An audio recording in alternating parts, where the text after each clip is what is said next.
Who's protecting her? Why are they protecting her? She married her sibling. She's an alleged fraudster. She's implicated in a ton of cases. She's the perfect example of a trickster who exploited the system, paralyzed by identity politics. That's why when she's being implicated in all this, she's calm, cool, and collected. She thinks she's going to get off. Greg Gutfeld is absolutely right. This lady is a stone cold trickster. I mean, she's getting exposed the left and right, yet somehow she always looks completely unbothered by it. I mean, most politicians under this much scrutiny would be scrambling to explain themselves, holding press conferences, and trying to clear the air. But instead, her attitude almost feels like this will soon blow over. What a damn joke. Here is Greg Gutfeld exposing the $250 million fraud these lefties are desperately trying to hide. Earlier this week, we told you about how she issued a revised financial statement that slashed her and her husband's net worth from like $30 million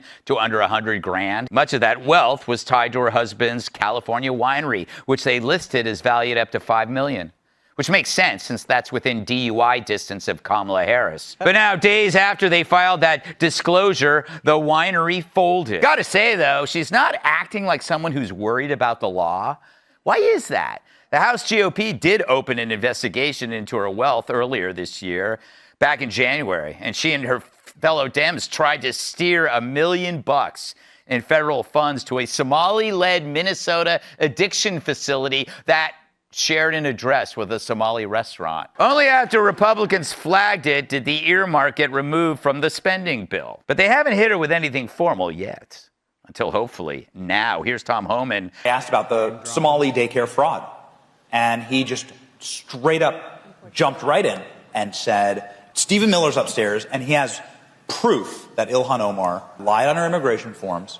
We have that paperwork. We know she did this. And now we're looking for how to take action. Can you fill us in?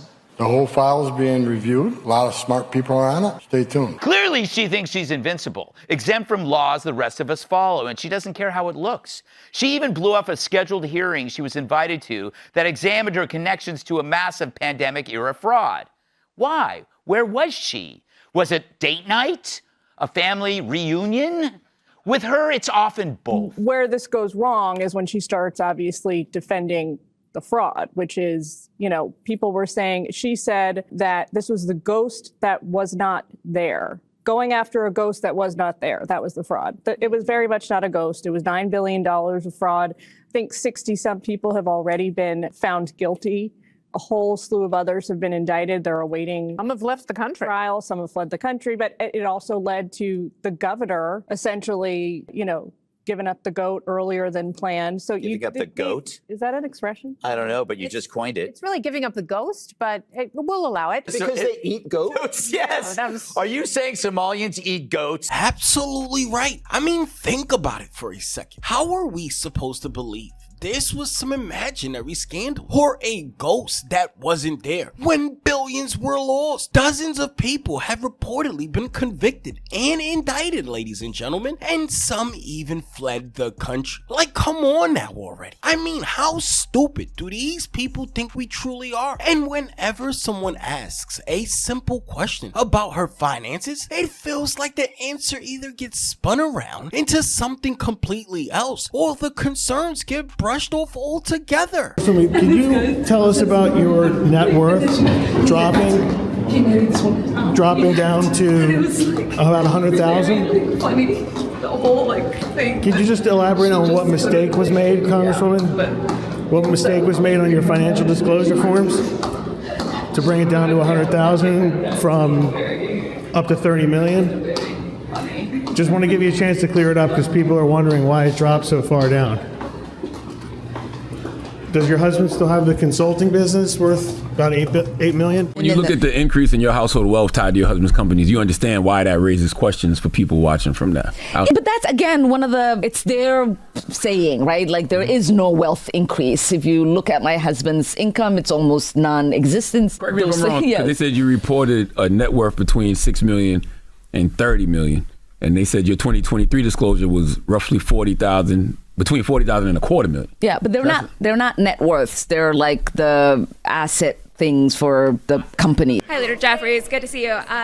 Just curious to get your thoughts on Ilhan Omar's financial disclosure. Does all of the scrutiny around that concern you at all, and does that warrant an official House ethics investigation? That issue has not been brought to my attention, but we do know that Ilhan Omar, who works hard on behalf of the people that she represents in Minnesota, is constantly under attack by right-wing conspiracy theorists. Right-wing conspiracy theory? What the heck is this moron talking about? Seriously, if people are asking questions about financial disclosure, investigations, or public reporting, how in the world does that automatically make them conspiracy theorists? Really? Since when did asking for transparency become a right-wing conspiracy theory? These people are absolutely delusional, aren't they? I mean, when there are serious allegations, investigations, and legitimate public questionings being raised, how does the answer always become, don't ask questions? Seriously? If taxpayers are looking at reports of massive fraud tied to public money, are we just supposed to shrug our shoulders and move on? No, not at all. And every single time concerns get brought up, somehow it magically turns into right-wing conspiracy theories,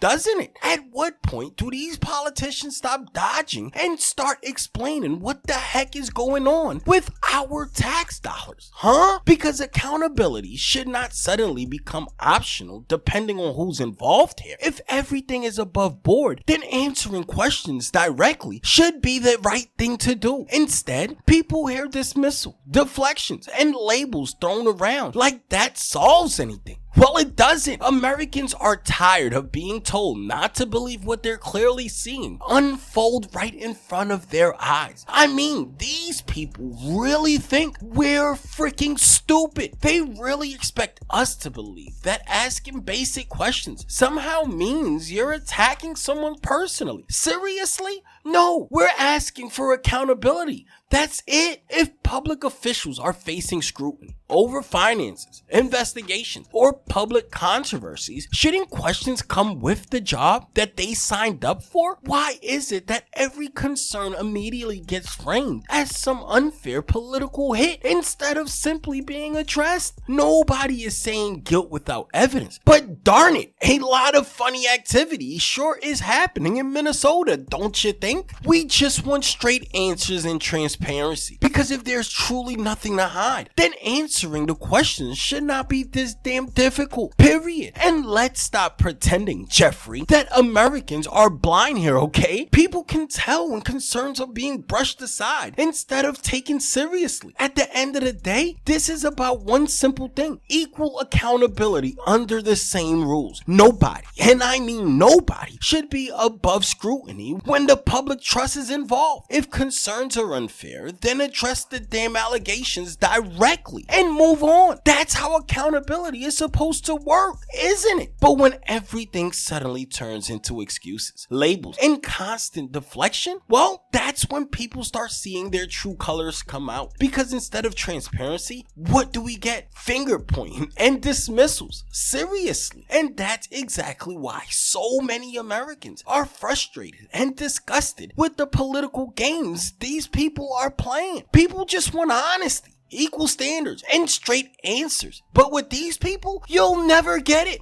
Never!